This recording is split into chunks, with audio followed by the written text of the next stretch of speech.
প্রধান উপদেষ্টা অধ্যাপক মোহাম্মদ ইউনূস বলেছেন, সরকারের প্রত্যক্ষ মদদে 1 বছর আগে ঘটে যাওয়া হত্যাযজ্ঞ এবং ছাত্র জনতার গণ অভ্যুত্থানের পর বর্তমানে দেশ যথেষ্ট স্থিতিশীল এবং নির্বাচনের জন্য প্রস্তুত।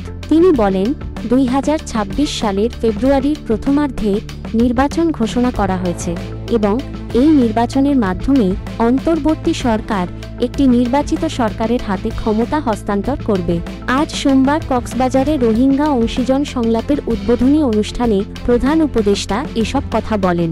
তিনি বলেন, আমরা এখন আমাদের রাজনৈতিক ইতিহাসের এক গুরুত্বপূর্ণ মুহূর্তে আছি। 1 বছর আগে আমরা এক ভয়াবহ হত্যাযজ্ঞের মধ্য দিয়ে গিয়েছিলাম। এরপর ছাত্র নেতৃত্বাধীন গণ অভ্যুত্থানের মাধ্যমে ফ্যাসিবাদী শাসন থেকে দেশকে মুক্ত করা সম্ভব হয়েছে। রোহিঙ্গা সংকটকে বিশ্ব সম্প্রদায়ের কাছে আরও জোরালোভাবে তুলে ধরতে গতকাল রোববার থেকে কক্সবাজারে 3 দিনের আন্তর্জাতিক সংলাপ stakeholders dialogue takeaway to the high level conference on the Rohingya situation শুরু হয়েছে। প্রধান উপদেষ্টা স্থানীয় হোটেল বেওয়াচে আজ সংলাপের আনুষ্ঠানিক উদ্বোধন করেন। উদ্বোধনী বক্তব্যে অধ্যাপক ইউনূস রোহিঙ্গা সংকটের টেকসই সমাধানের জন্য 7 দফা প্রস্তাব উপস্থাপন করেন এবং আন্তর্জাতিক সম্প্রদায়কে কার্যকর ভূমিকা নেওয়ার আহ্বান জানান। তিনি বলেন, রোহিঙ্গাদের ওপর চলমান নিপীড়ন ও বাস্তুচ্যুতি থামাতে এখনই কার্যকর পদক্ষেপ নিতে হবে।